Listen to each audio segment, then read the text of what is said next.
Amanda, thank you so much for joining me on this evening to talk about Hurricane Helene and what you experienced um, from the night before the storm all the way through the aftermath.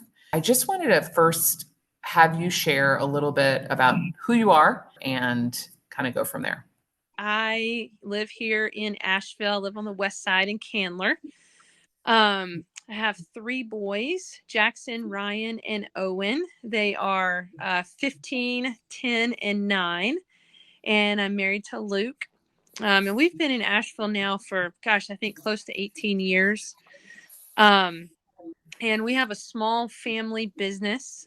We do own and operate rental properties throughout Buncombe County and also do small single family residential developments in Western North Carolina.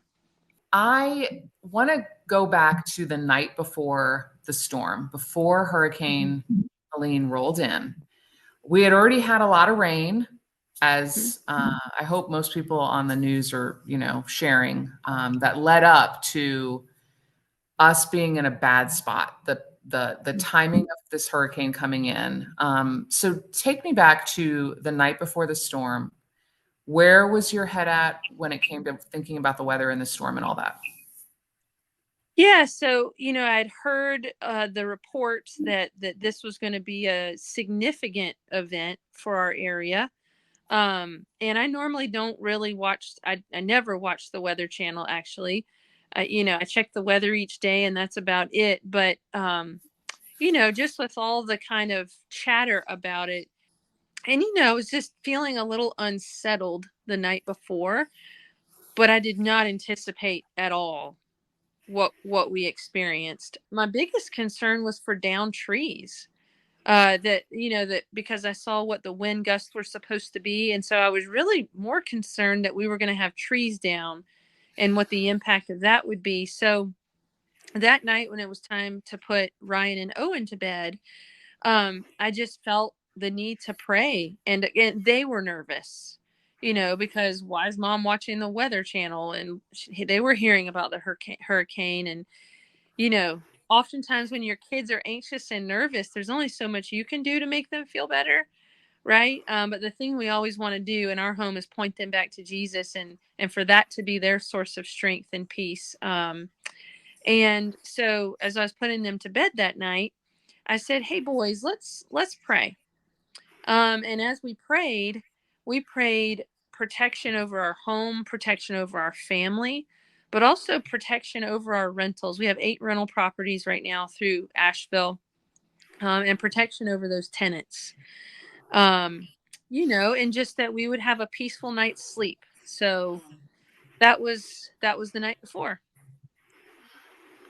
So when you woke up the next morning to the power being out, I don't know what time you lost power. We lost power at like 6 a.m.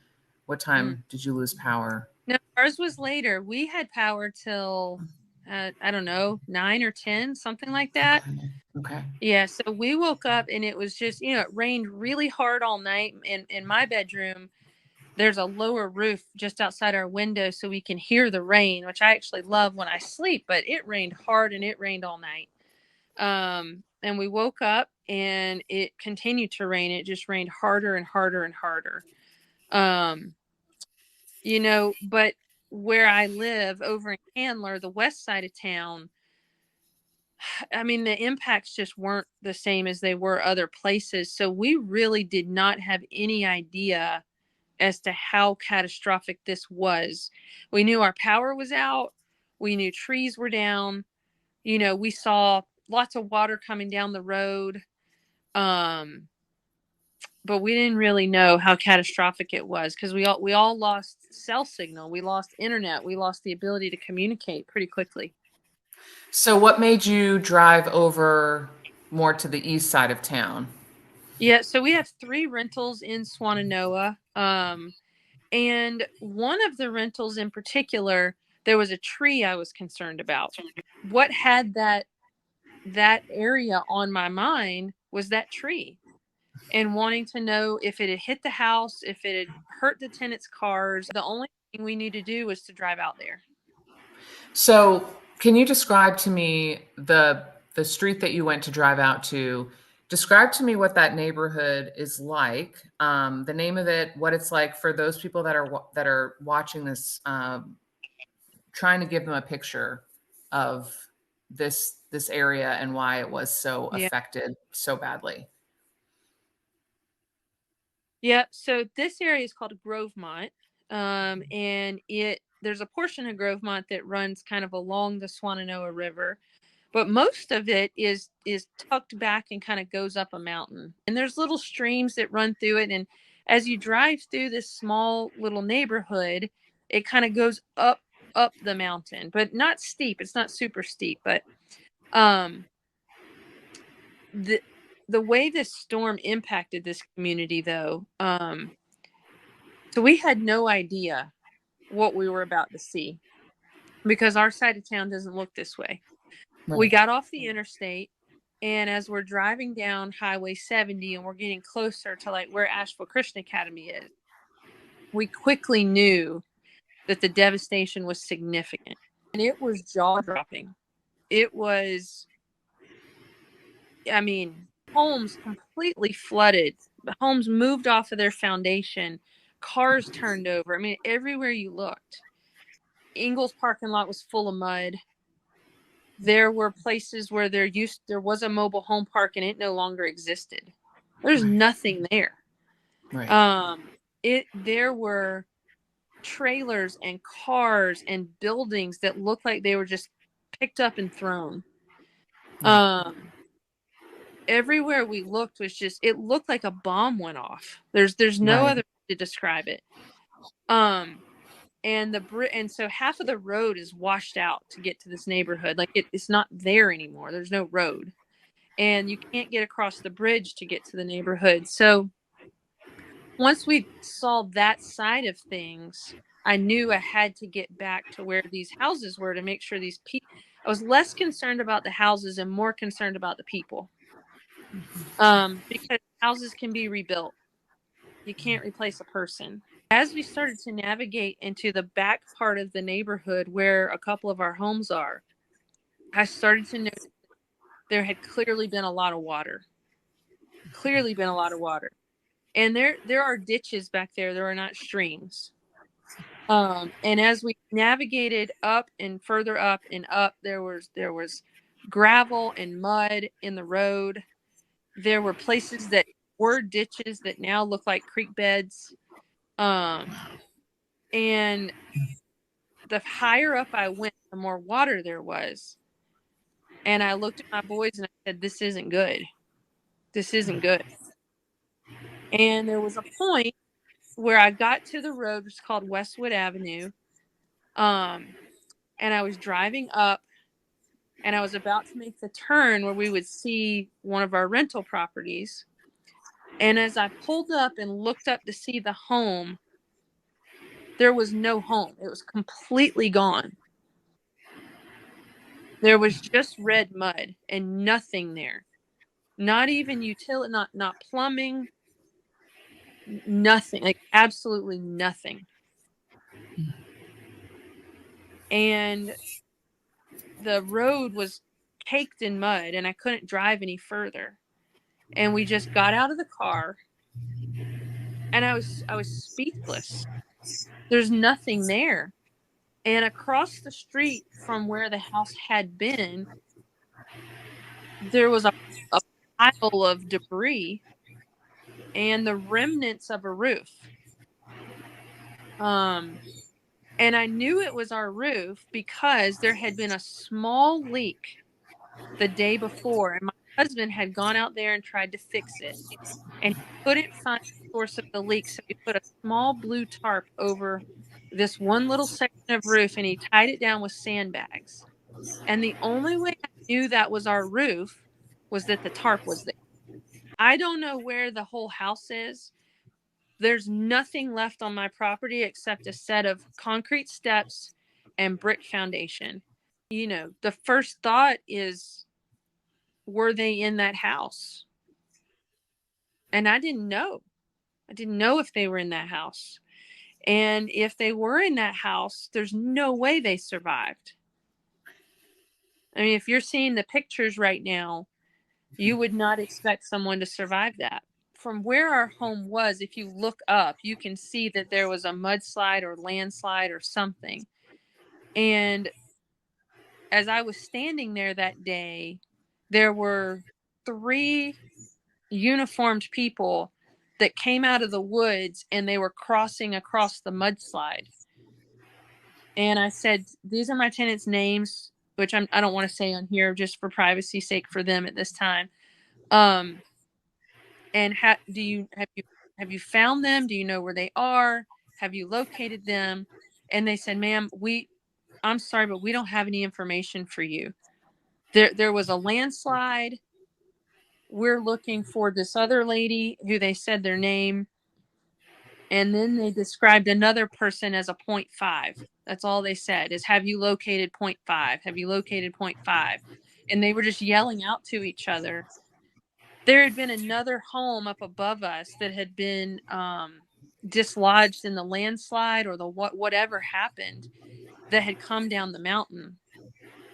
Those people did not survive, and their bodies were found just below where our house was.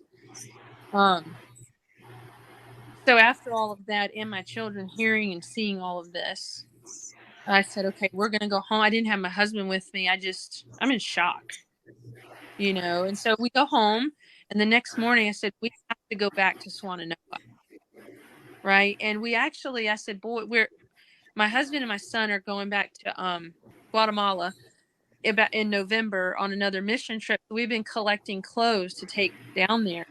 And I told my boys, like, go grab all those clothes. We're going to take all the clothes, all the shoes we have, because not only did we see the destruction of our home, there are people standing on the side of the road who don't have homes anymore. They're just standing there like, what do we do?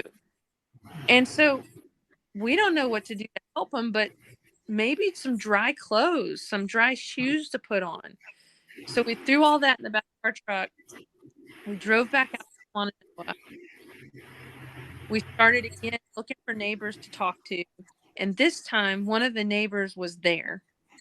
And he came out and he said, yes, they're alive. Your tenants are alive.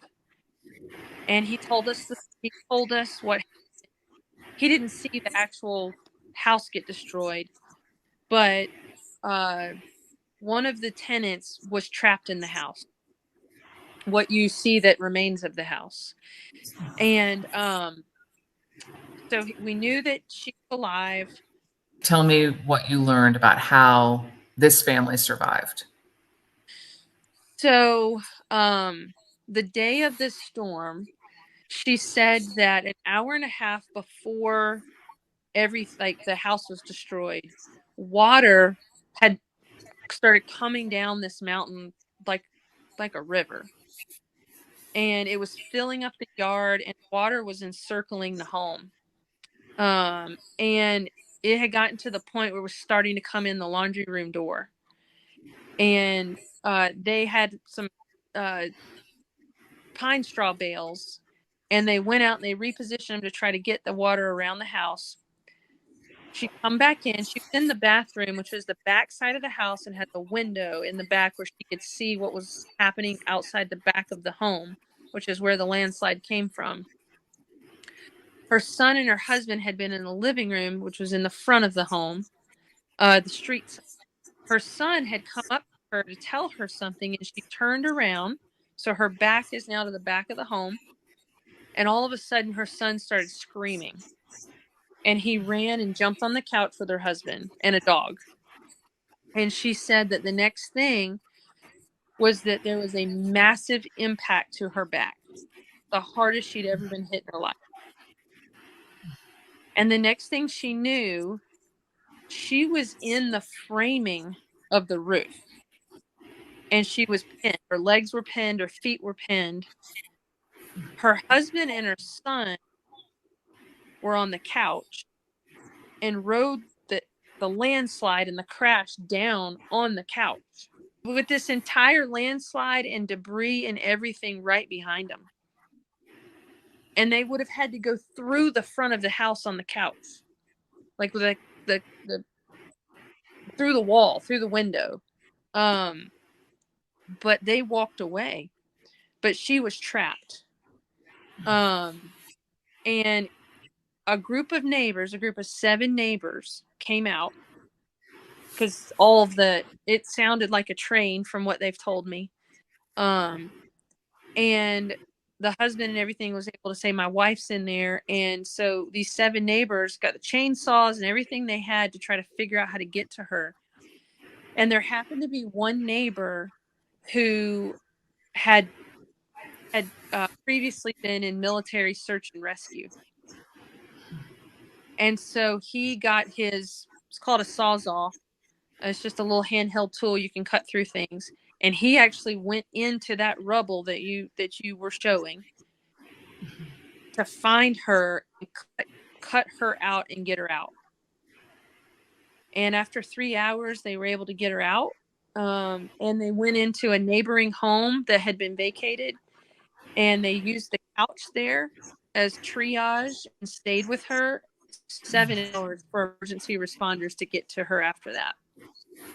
7 hours. She had to wait 7 hours. What kinds of injuries did she suffer? So the extent of what I know is she had a concussion. She's bruised head to toe. Her words to me was, "You wouldn't recognize me. I'm swollen and bruised. I'm black and blue all over." She doesn't have any feeling in her foot, doesn't know the extent of the nerve damage. She had some kind of gash or cut in her leg that had to be repaired. And she's now in Raleigh because she couldn't get the medical care that she needed here. But it's an absolute miracle.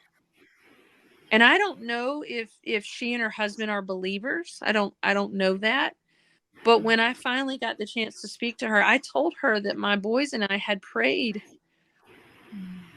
for our homes and for our tenants, and that I believe that God protected her that night and her family, and that if she ever doubted if there was a purpose for her life, to not ever doubt that, because God sees her and he does have a purpose for her.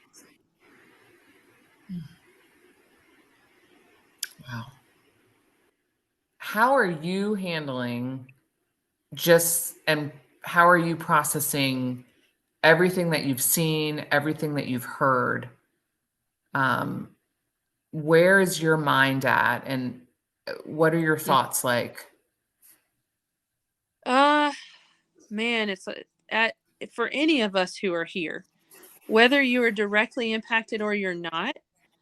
Directly impacted meaning you lost a home or a family member, your home is damaged, or all of that is, all your property and your family's okay. This is just a difficult situation to process. I know that God's at work here. And this situation is so bad and so impossible for man to deal with that only God can deal with what we're all facing. But I feel I'm tired. I'm overwhelmed. You know, I'm at a loss of how to help those around me. I don't know what to do for my boys with school and how to have some kind of normalcy for them. I'm afraid to do too much but not do enough. Insurance doesn't cover what happened to that house, so now we have that to deal with. I don't know the path forward for our business. Now we have tenants that don't have jobs and the financial impact that comes with all of that. But I know God's weaving together a story bigger. And I know that where we see obstacles and problems, he sees opportunity. And I know that. It's just, I don't know what to do with it right now. So right now I feel a little bit stuck. I feel a little bit frozen. And I just have to focus on what the goal is for today. And take it day by day. What do you feel like this whole experience has illuminated for you and for your family, and just changed, how you see things? Oh, well, one of the things, so the thing I said to my boys when we left after finding that the first is I said, boys, you know the scripture that talks about build your you build your house on the rock. And I said, look around us right now as we're driving through Swannanoa.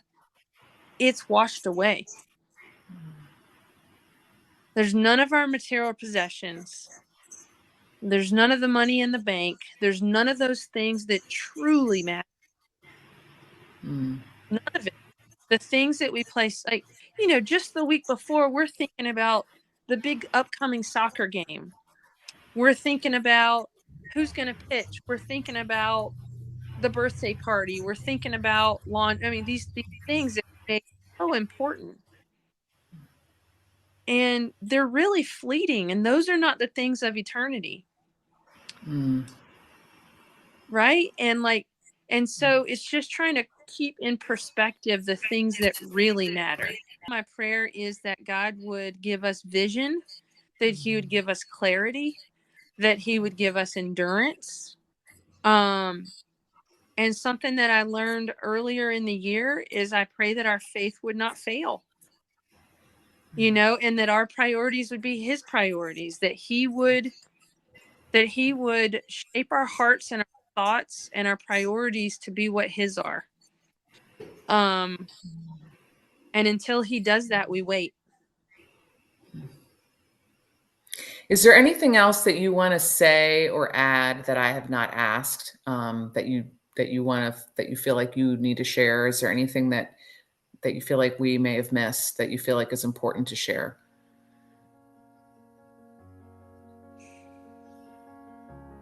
I don't think so. I mean, I think it's just people matter, and our God is bigger than this.